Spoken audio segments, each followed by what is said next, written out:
बंदी छोड़ सतगुरु रामपाल जी भगवान की जय हो। परमपिता परमात्मा सारी सृष्टि के रचनहार, कुल मालिक, असंख्य ब्रह्मांडों के स्वामी, जगत गुरु, तीनों लोकों में प्रवेश करके सबका भरण पोषण करने वाले संत श्रोमणी सतगुरु रामपाल जी परमेश्वर जी के चरण कमल में हम सभी सत्सेवक भाई बहनों का कोटि कोटि दंडोत प्रणाम। और लाइव वीडियो देख रहे आप सभी भाई बहनों को हम सभी की तरफ से प्यार भरा सत साहिब। भाई और बहनों, दया परमपिता परमात्मा की, जिनके आशीर्वाद से एक बार फिर आप और हम सभी सत्सेवक भाई बहन सोशल मीडिया पर साथ संगति के माध्यम से अपने विचारों को लेके परमात्मा के सत्संगों को आधार बना के एक दूसरे के सामने रूबरू हैं। और पिछली पीढ़ी में सतगुरु रामपाल जी भगवान की ये विशेष मेहर है, ये विशेष दया है उनकी आत्माओं पे, जो परमेश्वर अपनी आत्माओं को ज्ञान आधार से मजबूत करने के लिए सात संगतियों के माध्यम से एक दूसरे को जोड़े हुए हैं। और निरंतर भगत आत्माएं एक दूसरे के सहयोग से ज्ञान को आधार बना के भक्ति मार्ग में आगे बढ़ती जा रही हैं। तो आज एक विशेष न्यूज़ थी जो आज नहीं तो कल घटित होनी थी, क्योंकि परमात्मा कहते हैं कि राम धारा और राजधारा, इनसे ना कोई बच पाया है और ना कोई बच पाएगा। तो बरवाला कांड 2014 आप सभी जानते हैं।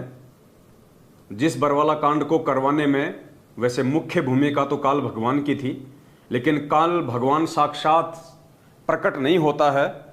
वो साक्षात प्रकट होकर अपना कोई काम नहीं करता है, वो दूसरी आत्माओं में प्रवेश करके या उनके अंदर कुप्रेरणा करके वो अपना काम निकलवाता है। तो 2014 से पहले ही इस काल भगवान ने सतलोक आश्रम मैनेजमेंट हरियाणा यानी पूज्य गुरुदेव सतगुरु रामपाल जी भगवान के कलयुगी परिवार को अपना मोहरा बना लिया था बरवाला कांड के लिए। उस परम संत को, उस मार्ग को जो वे आगे लेके जा रहे थे, उसको अवरुद्ध करने के लिए। क्योंकि एक परमेश्वर की वाणी है कि जब तक हंसा हमरी आना, काल लगे ना तेरा बाणा। गुरुदेव कहते हैं जब तक भगत मेरी आन कान में, अर्थात मेरी मर्यादा में रहेगा, मेरे नियमों में रहेगा, गुरु को परमात्मा मान के भक्ति करेगा, तो काल उसको ठग नहीं सकता, काल उसको तोड़ नहीं सकता, काल उसके माध्यम से अपना काम निकलवा नहीं सकता। तो 2014 बरवाला कांड इसी बात का एक जीता जागता प्रमाण है कि काल भगवान ने गुरुदेव के कलयुगी परिवार को, जिसमें उनके बेटा बेटी, भाई बंधु, रिश्तेदार, जवाई और कुछ स्टेट कोऑर्डिनेटर थे, जिनको मोहरा बनाया। क्योंकि इन सभी लोगों की मर्यादा टूटी हुई थी।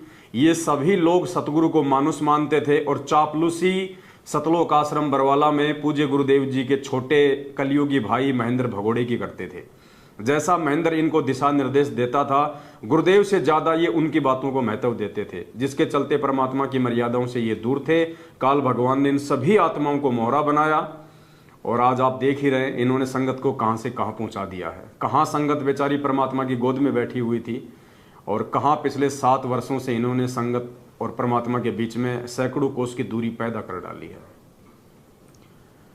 और बरवाला कांड करवाकर जो कुछ लोग आज तक वांटेड बने घूम रहे थे, जिनमें मुख्य जो भगोड़ा है मुकदमा नंबर 428 में मर्डर के केस में, वो है सतगुरु रामपाल जी भगवान का छोटा कलयुगी भाई महेंद्र। उसके बाद में नंबर आता है संजय खानपुर वाला, जो कि गुरुजी की कलयुगी बेटी मंजू का पति है।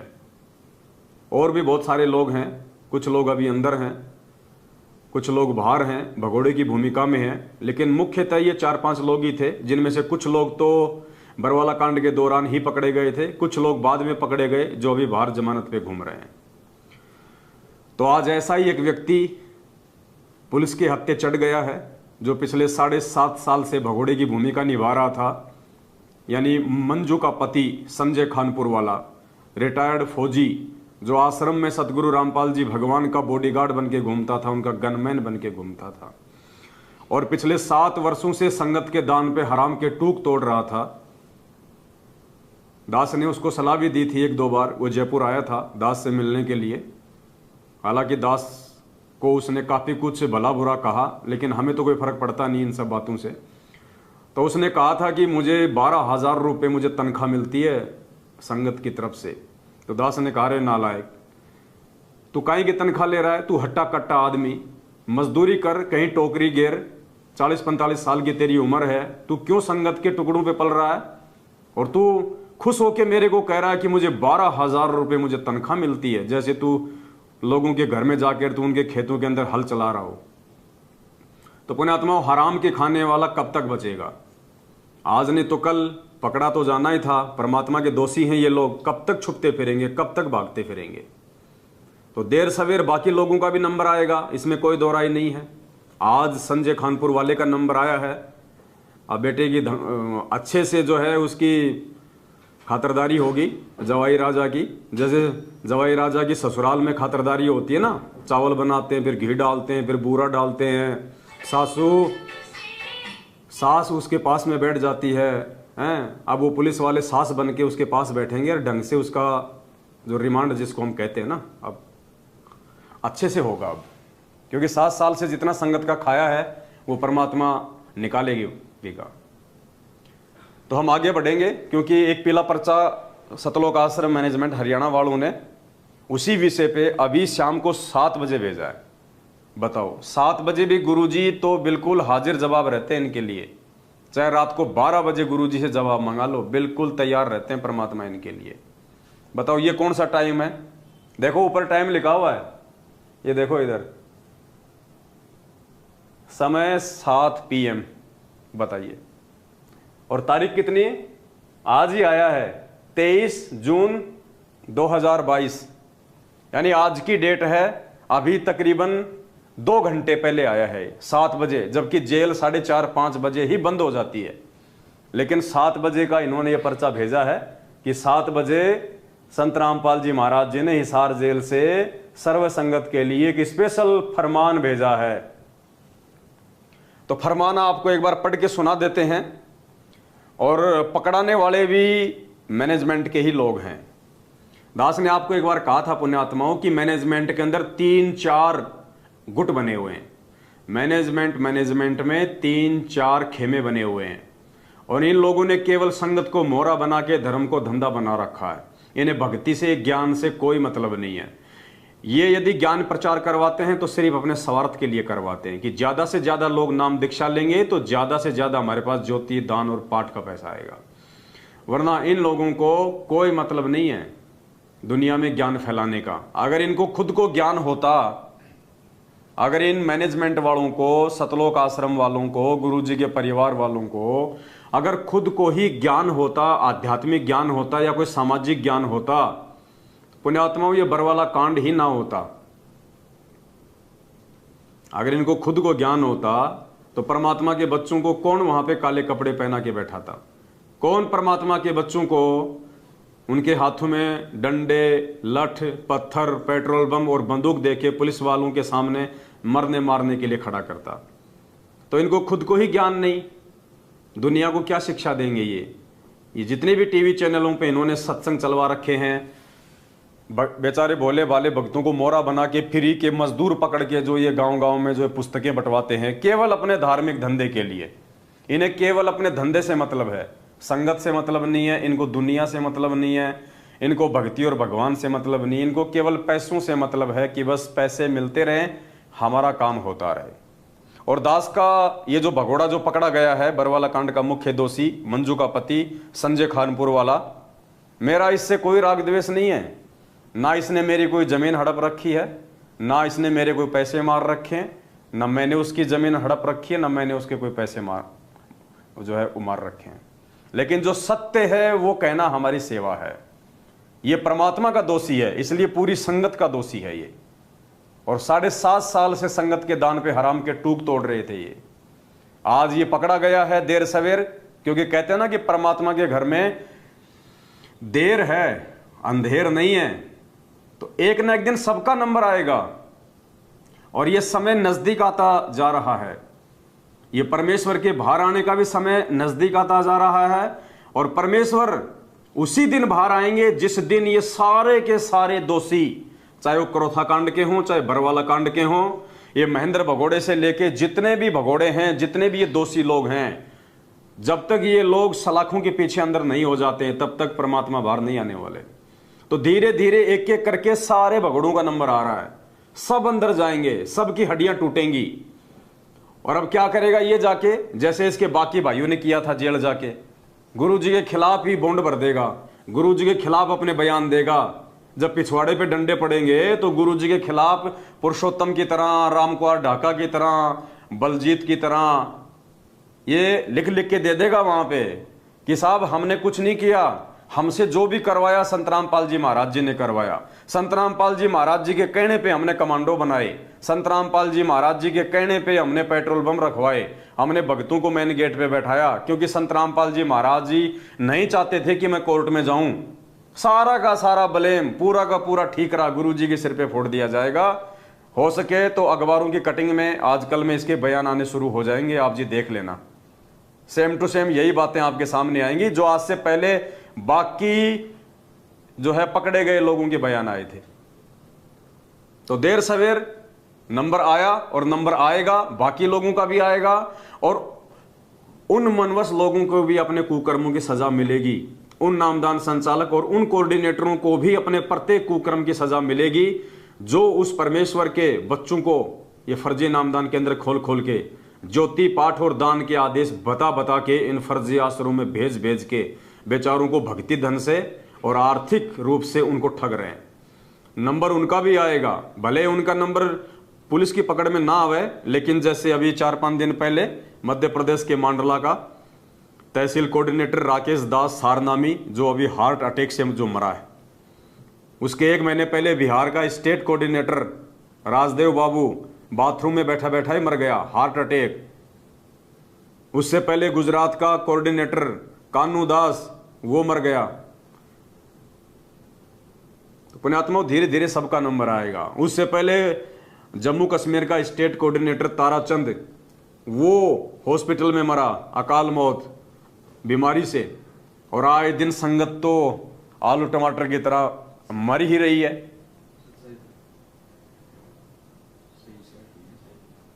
तो पुण्यात्माओं अब दास आपको थोड़ा सा ये दिखाना चाहेगा, समझाना चाहेगा। ये पीला पर्चा इन्होंने वायरल किया है। जैसे ये संजय खानपुर वाला पकड़ा गया कल, तो तुरंत सतलोक आश्रम मैनेजमेंट हरियाणा ने एक दूसरे के ऊपर शक की दृष्टि डालते हुए कि भाई किसने पकड़ाया, किसने पकड़ाया। तो जो भी व्यक्ति थोड़ा बहुत इनके विरोध में होता है ना, जो इनके इन फर्जी फरमानों को नहीं मानता है और जो इनके साथ में होता है, ये उसी के ऊपर अपने शक की सुई लेके जाते हैं। तो आज इन्होंने एक पीला पर्चा निकाला है 2 पेज का, दास आपको ये पढ़ के सुना देता है, देख लीजिएगा। सत साहिब जय बंदी छोड़ की, सतगुरुदेव जी की जय। दिनांक 23/6/2022, समय 7 बजे, यानी आज की डेट है और आज शाम को 7 बजे ही हिसार जेल से इनके अनुसार ये पीला पर्चा आया है। जैसे गुरुजी इन्हीं के लिए बैठे हैं, गुरुजी को वहां पे प्रिंटिंग प्रेस दी हुई है, एक कंप्यूटर दिया हुआ है और गुरुजी की ड्यूटी केवल एक ही है कि मैनेजमेंट के लिए पीले पर्चे छापते रहो बस। ये देखिए, सत साहिब सर्व संगत व सर्व आश्रमों तथा नामदान केंद्रों तथा सत्संगों को करने वाले सब सेवादारों को दास का निर्देश है। यानी गुरुजी ने पूरे मैनेजमेंट को स्पेशली एक आदेश दिया है, एक निर्देश दिया है आज सख्त स्पेशली। दास का निर्देश है कि भगत सुभाष पुलिस वाला सनोप श्री महेंद्र सिंह, गांव शुंडाना, जिला रोहतक की नो एंट्री की जाती है। कोई सुभाष दास है, कोई पुलिस वाला, भगत ही है, रोहतक का है। तो स्पेशली आदेश बताया है गुरुजी की तरफ से। लिखने वाले तो कौन है आपको अच्छे से मालूम है ही कि ये पीले पर्चे कौन छापता है। जिला रोहतक की नो एंट्री की जाती है। उस सुभाष दास पुलिस वाले की सभी आश्रमों से, सभी नामदान केंद्रों से नो एंट्री की जाती है। और अगर इनका बस पड़े तो ये धरती से नो एंट्री कर दें, धरती से, लेकिन इनका इतना जोर नहीं चल पा रहा। इस पर शक है। अब बताओ, अरे भगवान किसी पे शक करता है क्या? पुण्यात्माओं विचार करो। ये क्या साबित कर रहे हैं गुरु जी को? आप और हमारे जैसा 2 कोटि का जीव क्या कह रहे हैं? देखो, इस पर शक है कि इसने भगत संजय दास खानपुर वाले को सीआईडी करके पकड़वाया है। यानी ये संगत ने विचार करना है। ये तो जो मर्जी लिखेंगे इस पीले पर्चे में, इनका तो काम है, काल भगवान इनकी बुद्धि पे बैठा हुआ है, पेन कॉपी इनके हाथ में दी हुई है, ये जो मर्जी लिखेंगे। लेकिन आपको ये पीला पर्चा दिखाने का दास का मतलब क्या है कि आप लोग समझो, इसकी लिखावट को समझो, इस पीले पर्चे के शब्दों को समझो। क्या वो परमात्मा भी किसी पे शक करेगा? क्या भगवान भी शक करने लग गया? एक तरफ तो हम गुरु जी को अंतर्यामी कहते हैं कि अंतर्यामी एक तुम, आत्म के आधार, जो तुम छोड़ो हाथ तो मुझे कौन उतारे पार। अरे अंतर्यामी को शक करने की क्या जरूरत है? अंतर्यामी तो सीधा सीधा बोल दे कि भैया इसी ने पकड़वाया है और कोई दूसरा नहीं है, यानी बात खत्म। अब ये शक की बात कहां से आ गई? पुण्यात्मा, शक कौन करेगा? शक वो व्यक्ति करेगा जिसको सच्चाई का नहीं पता है, जिसको हकीकत का नहीं पता है, जो 50-50 है, जिसको संदेह है कि वो भी हो सकता है और वो भी हो सकता है। तो यहां पे गुरुजी के नाम से ये पीला पर्चा लिखा गया है और कह रहे हैं कि गुरुजी को शक है। यानी गुरुजी लिख रहे हैं इस पीले पर्चे में मैनेजमेंट के अनुसार कि मेरे को शक है। यानी बिना कोई चीज फाइनल, बिना कोई परमाणु के क्या हमारे गुरुजी कभी कोई बात बोलते हैं? हमारे पूज्य गुरुदेव जी की सबसे बड़ी खासियत क्या है? सबसे बड़ी खासियत है कि हमारे गुरुदेव कोई भी शब्द अपने मुख कमल से उस समय बोलते हैं जब उनके पास में उसके विषय में 10 प्रमाण होते हैं, उनके पास में वो सबूत होते हैं। जैसे परमात्मा ने ब्रह्मा विष्णु महेश की उत्पत्ति बताई, उनके माता पिता बताए, उनकी जन्म मृत्यु बताई, तो परमात्मा ने उनके 10 उनके एग्जाम्पल दिए, उनके सबूत दिए। और यहां क्या कह रहे हैं? गुरुजी को भी शक है। यानी गुरुजी आश्वस्त नहीं है, यानी गुरुजी अभी पूरी तरह से इस बात से अपरिचित हैं, आप और हमारी तरह 2 कोटि के जीव की तरह। तो भगवान भी शक करने लग गया। एक नया पॉइंट निकल के आया है। थोड़े दिनों में पता नहीं क्या क्या बना देंगे गुरुजी को, देखते जाना आप। अगर आप लोगों ने आंखें नहीं खोली ना, पता नहीं गुरुजी को क्या क्या बना देंगे ये। तो कह रहे हैं भगवान को भी शक है भाई।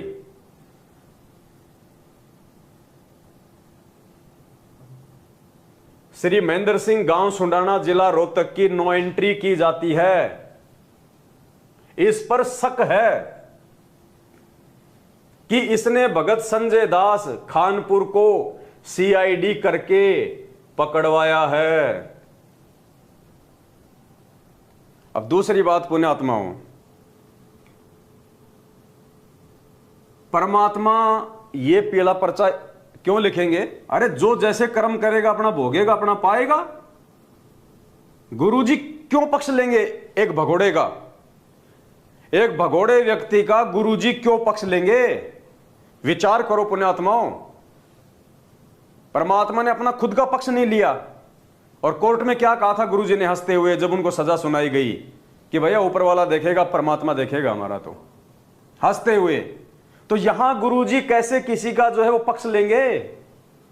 अपने ही एक भगत पे गुरुजी शक कर रहे हैं और अपने एक भगत को जो कि भगोड़ा घोषित है। विचार करो, क्या भगोड़े व्यक्ति का गुरुजी कभी पक्ष लेंगे? अरे जो भगोड़ा है वो भगवान का भगत कहां से हो गया?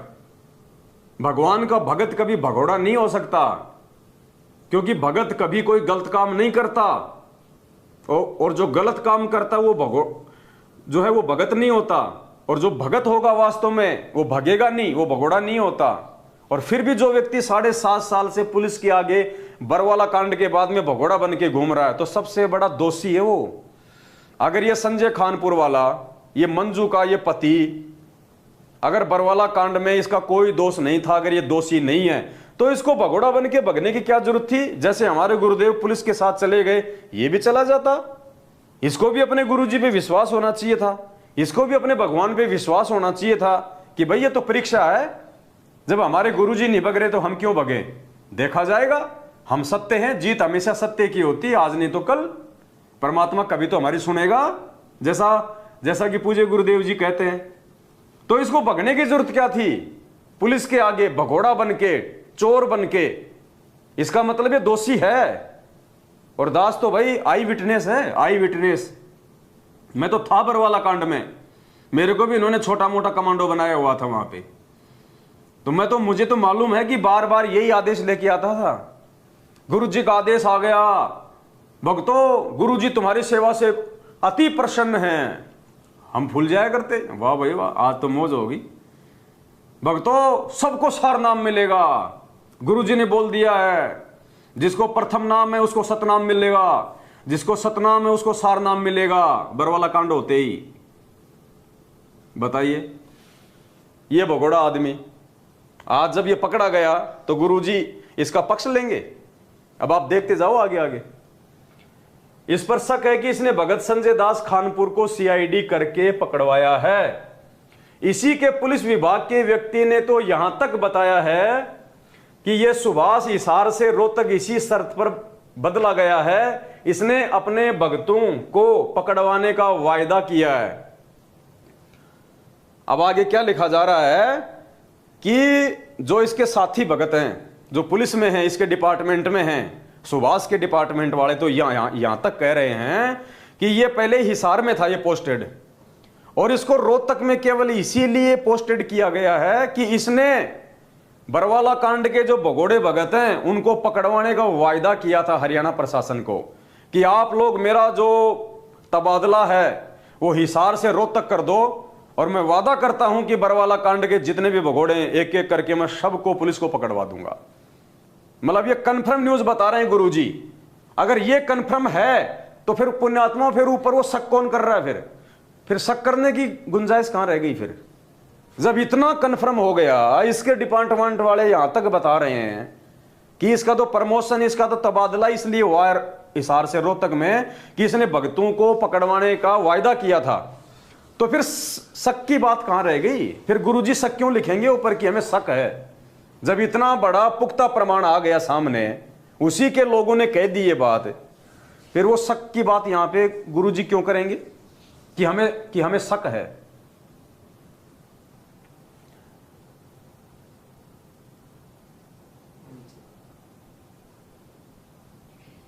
इसी के पुलिस विभाग के व्यक्ति ने तो यहां तक बताया है कि यह सुभाष हिसार से रोहतक इसी शर्त पर बदला गया है, इसने अपने भक्तों को पकड़वाने का वायदा किया है। मतलब बात फाइनल हो गई, फिर शक की तो कोई गुंजाइश रही नहीं, तब यह बदला गया है।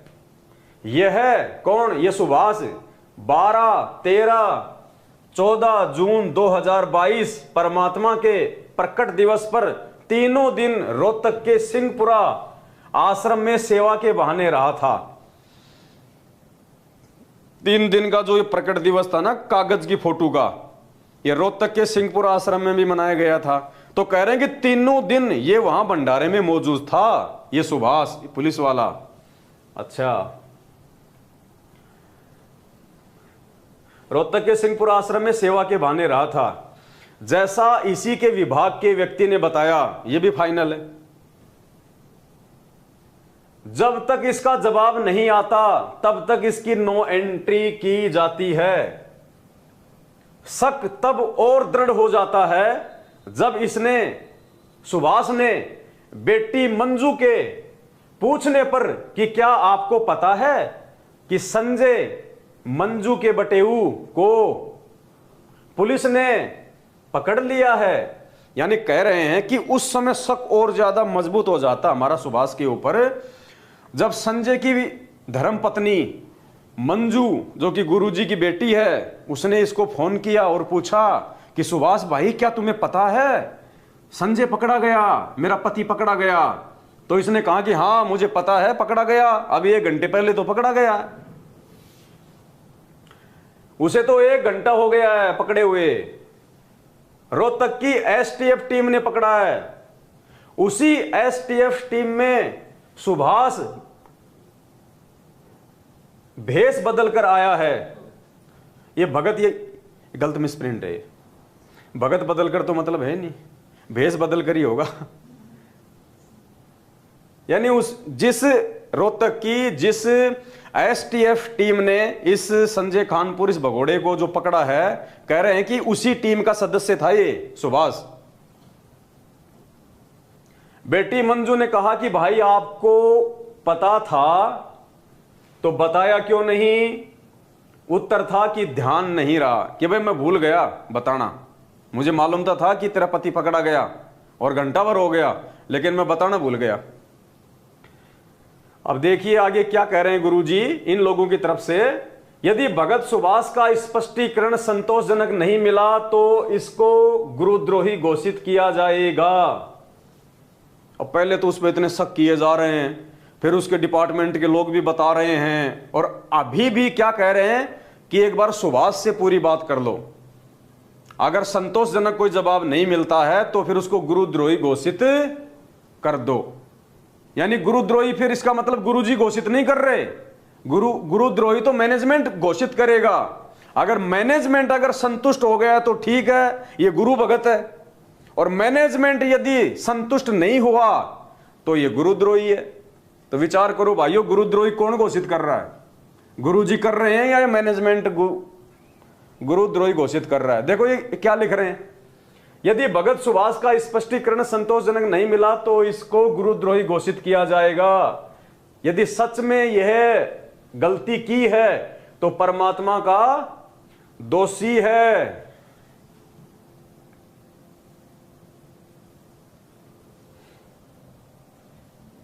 यदि सच में उसने यह गलती की है तो परमात्मा का महा अपराधी है। आस्तीन के सांप का काम किया है। बताओ, भगोड़े को पकड़वा दिया तो आस्तीन का सांप हो गया।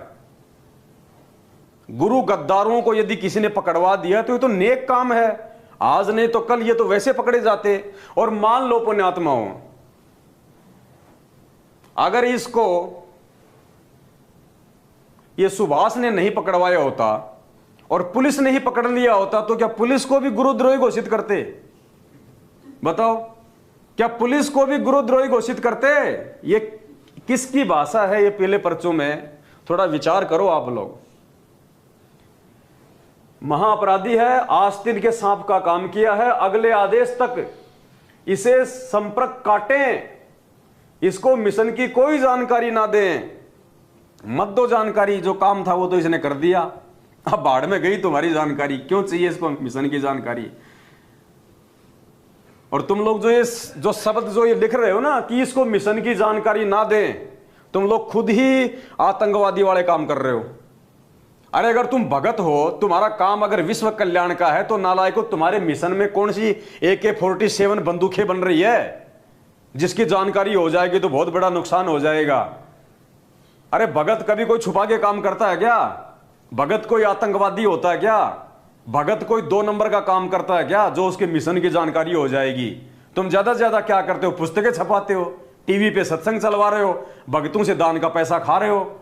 अगर तुम AK-47 बंदूकें बना रहे हो जब तो भाई बात अलग है। तो कह रहे हैं इसको मिशन की कोई जानकारी ना दें, जैसे तुमने बहुत बड़ा कोई महाकल्याण का काम छेड़ रखा हो। भक्तों को ज्योति पाठ के नाम पे लूटते रहते हो, साल में 3-4 तुम्हारे दिवस आ जाते हैं, बस ये तुम्हारा मिशन है, ये तुम्हारा काम है। और कौन सा मिशन है भाई तुम्हारा? बताइए। लोगों को ठगने के अलावा, लोगों को लूटने के अलावा, सतगुरु रामपाल जी भगवान के आदेशों की आड़ में, उनके सत्संगों की आड़ में, उनकी पुस्तकों की आड़ में तुम्हारा दूसरा मिशन है क्या जिसकी जानकारी हो जाएगी तो तुम्हें बहुत बड़ा नुकसान हो जाएगा? आगे क्या लिखा है देखो, गुरुजी। नीचे क्या लिखा है फिर? जैसे बाकी लेटर में आता है संत रामपाल दास, यानी लेटर लिखने वाला, यहां क्या लिखा है? गुरुजी। अब गुरुजी खुद लिखेंगे क्या? गुरुजी। इसका मतलब ये पीला पर्चा कोई बाहर लिख रहा है और नीचे लिख रहा है फिर वो गुरुजी, कि गुरुजी ने भेजा है जेल से। अगर कोई जेल से लेटर लिख के भेजेगा तो गुरुजी लिख के नहीं आता, उसका नाम आता है, क्योंकि जेल वालों के लिए गुरुजी नहीं है, जेल वालों के लिए वो एक कैदी है, वो एक मुजरिम है। और जेल से यदि कोई लेटर आएगा तो उसका नाम लिखा हुआ आता है, ऐसे नहीं आता। और आज ये एक लेटेस्ट एक न्यूज है, ये कोई लॉर्ड बुद्धा फाउंडेशन है,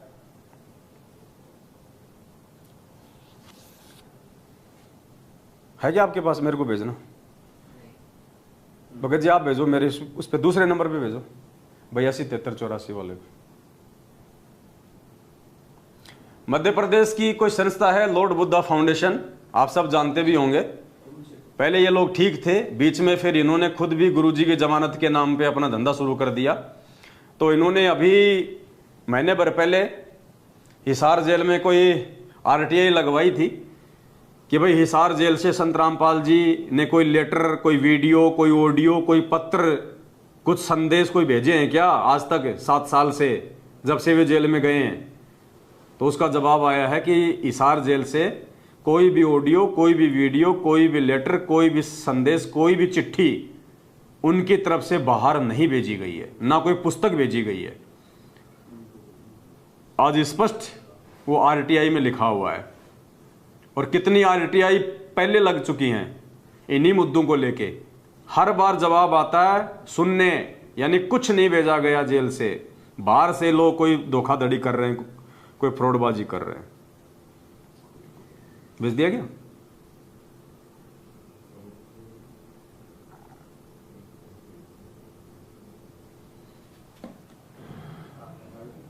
तो ये है वो सुभाष दास पुलिस वाला, 2 स्टार, क्या होता है 2 स्टार? सब इंस्पेक्टर है ये रोहतक में। तो इसको अब गुरुद्रोही घोषित किया जाएगा। बताओ भाई साहब को नमस्कार, आप भी हमारी श्रेणी में आ गए। आपका धन्यवाद है साथ संगतियों में, अगर आप आना चाहो तो आपका मोस्ट वेलकम है, क्योंकि गुरुद्रोही तो आप घोषित किए जाओगे, इसमें कोई शक नहीं है। ये पट्टा तो आपके गले में डाला जाएगा। तो आपसे निवेदन है, अगर परमात्मा आपको सद्बुद्धि दें तो आपने एक नेक काम किया है एक भगोड़े को पकड़वा के, और आप साथ संगतियों से भी जुड़ जाओ ताकि परमात्मा के आप जी और थोड़ा सा नजदीक आओ, थोड़ा ज्ञान को आधार बना के आप भी थोड़ा भक्ति मार्ग पे चलो ताकि आपका भी आत्म कल्याण हो। तो ये भाई साहब हैं, अब इनको गुरुद्रोही इनको घोषित किया जाएगा। बताओ, ये तो पुलिस वालों को भी नहीं छोड़ते, हमारे जैसों को तो क्या छोड़ेंगे, ये तो पुलिस वालों को भी, सब इंस्पेक्टर जैसे महान लोगों को भी ये तो गुरुद्रोही घोषित कर रहे। भाई बताओ क्या कर ले इस दुनिया शानी का। तो पुण्यात्माओं निकलो इसके जाल से बाहर। ये आरटीआई है,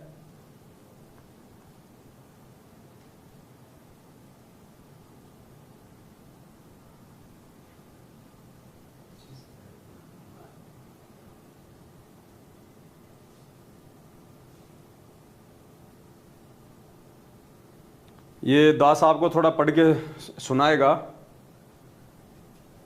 राज्य जन रणजीत पैलेस, सूरजपोल, रतलाम, मध्य प्रदेश, क्रमांक 3165, यानी ये आरटीआई का नंबर है 3165, दिनांक 27 मई 2022, यानी अभी ये तकरीबन 20-25 दिन पहले की है। तो इसमें इन्होंने क्या सूचना मांगी थी जेल से? मांगी गई सूचना, संत रामपाल दास जी केंद्रीय जेल नंबर 2 हिसार में वर्ष 2015 से बंद हैं के द्वारा वर्ष 2015 से अप्रैल 2022 तक की अवधि में संत रामपाल दास जी द्वारा जेल में रहते हुए जेल से बाहर पुस्तक, पैम्पलेट, संदेश, ऑडियो, वीडियो जारी हुए की प्रमाणित प्रतियां। तो सामने इसका ये जवाब लिखा हुआ है आरटीआई में, प्रदान की गई सूचना, कोई पुस्तकें, पैम्पलेट, संदेश, ऑडियो व वीडियो इत्यादि इस कार्यालय द्वारा प्रेषित नहीं किया गया है, इसलिए सूचना शून्य है। यानी आज तक 7.5 साल हो गई, हिसार जेल से संत रामपाल जी ने ना कोई पुस्तक जेल से लिख के भेजी, ना कोई ऑडियो भेजी, ना कोई वीडियो भेजा, ना कोई संदेश भेजा संगत के लिए, ना कोई मैसेज भेजा, ना कोई पर्चा भेजा, ना कोई चिट्ठी भेजी। ये आरटीआई कह रही है गवर्नमेंट डॉक्यूमेंट्स हैं, तुम लोग मूर्ख बन सकते हो, सरकार मूर्ख नहीं होती है। नंबर 2, संत रामपाल जी द्वारा जेल में रहते हुए दिनांक 16/3/2022, 20/3/2022 व 21/4/2022 को जारी संदेश एवं दिनांक 11/3/2022 को डीजीपी राजस्थान जयपुर के नाम पत्र जेल में जारी हुए, उनकी जेल अभिलेख की प्रमाणित प्रतियां, यानी इस पवन दास को पकड़वाने के लिए जो आजकल ये फर्जी लेटर लिए घूमते हैं ना, ये थानों में हमारी साथ संगतियां रुकवाने के लिए कि राजस्थान के डीजी के नाम पे इन लेटर जारी किया है, तो वो भी इन्होंने सूचना मांगी कि राजस्थान जयपुर डीजी के नाम पे कोई लेटर जारी किया गया क्या। तो सूचना आई है कोई संदेश व पत्र इत्यादि इस कार्यालय द्वारा प्रेषित नहीं किया गया, इसलिए सूचना शून्य है। बिल्कुल स्पष्ट कर दिया, सब बकवाद है, सब फर्जीवाड़ा है, सब झूठ है। संत रामपाल जी की तरफ से आज तक ऐसी कोई सूचना, कोई ऑडियो वीडियो पत्र लेटर कुछ नहीं भेजा गया। अब ये गवर्नमेंट कागज है भाई, इनको भी अगर कोई गधा नहीं माने तो फिर तो भाई उसका तो राम ही रखवाड़ा है। फिर राज्य जन सूचना अधिकारी कम जेल अधीक्षक केंद्रीय जेल नंबर 2, ये उनके सिग्नेचर हैं, ये है पूरा सिस्टम। ये अब बताओ, आपकी आंखों के सामने है सारा, आरटीआई है, सब कुछ है। तो थोड़े दिनों में भाई साहब का भी पीला पर्चा आ जाएगा, आधा तो आ गया है, आधा और आ जाएगा। अगर इनके जवाब से अगर महेंद्र भगोड़ा संतुष्ट नहीं होता है तो इनको भी गुरुद्रोही घोषित कर दिया जाएगा। तो पुण्यात्माओं, इस काल भगवान के जाल से निकलो, परमात्मा दया करे, सात संगतियों से जुड़ो, मालिक की शरण में आओ। एक ये छोटी सी सूचना थी जो आप सभी भगत भाई बहनों को देनी थी, परमात्मा के आशीर्वाद से आप जियों को दी गई है।